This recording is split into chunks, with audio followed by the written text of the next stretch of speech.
नमस्ते, मी स्नेहल दर्पणकर. एसपी9 मराठीमध्ये आपलं पुन्हा एकदा स्वागत. तर पाहूयात आजची विशेष बातमी. राज्यसभेच्या नवनिर्वाचित खासदार मायाताई एवनाते यांचा नागरी सत्कार सोहळा नागपूर येथे उत्साहात पार पडला.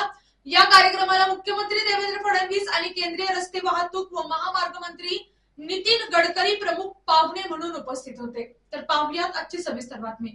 यावेळी राज्याचे आदिवासी विकास मंत्री अशोक उईके, आमदार कृष्णा खोपडे, महापौर नीता ठाकरे, माजी आमदार देवराव होळी तसेच सुधाकरराव देशमुख आदी मान्यवरांची उपस्थिती होती.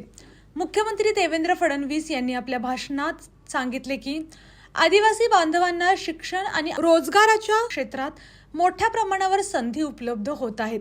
त्यामुळे हा समाज नव्या तेजाने उभा राहत असून आता मागे वळून पाहणार नाही. तसेच त्यांनी मायाताई एवनाते यांनी मिळालेल्या संधीचे सोने करून समाजाच्या विकासासाठी स्मरणीय कार्य करावे असे आवाहन केले.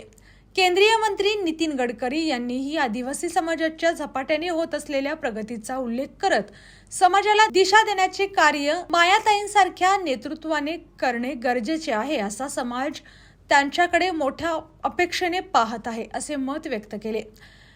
सत्कारास उत्तर देताना मायाताई एवनाते यांनी भावना व्यक्त करत सांगितले की आदिवासी समाजाचे दुःख मी जवळून पाहिले आहे. संसदेत त्यांच्या प्रश्नांना न्याय मिळवून देण्यासाठी मी प्रयत्नशील राहील. देशाच्या प्रगतीमध्ये आदिवासी बांधवांचा मोठा वाटा असेल. या नागरी सत्कार सोहळ्याद्वारे मायाताई एवनाते यांच्या नेतृत्वावर व्यक्त झालेला विश्वास आणि आदिवासी समाजाच्या सर्वांगीण विकासासाठीची अपेक्षा स्पष्टपणे दिसून आली. कार्यक्रमाला मोठ्या संख्येने नागरिक उपस्थित होते. यांनी अशाच विशेष बातम्यांसाठी पाहत रहा SP nine Marathi, your time your news. धन्यवाद.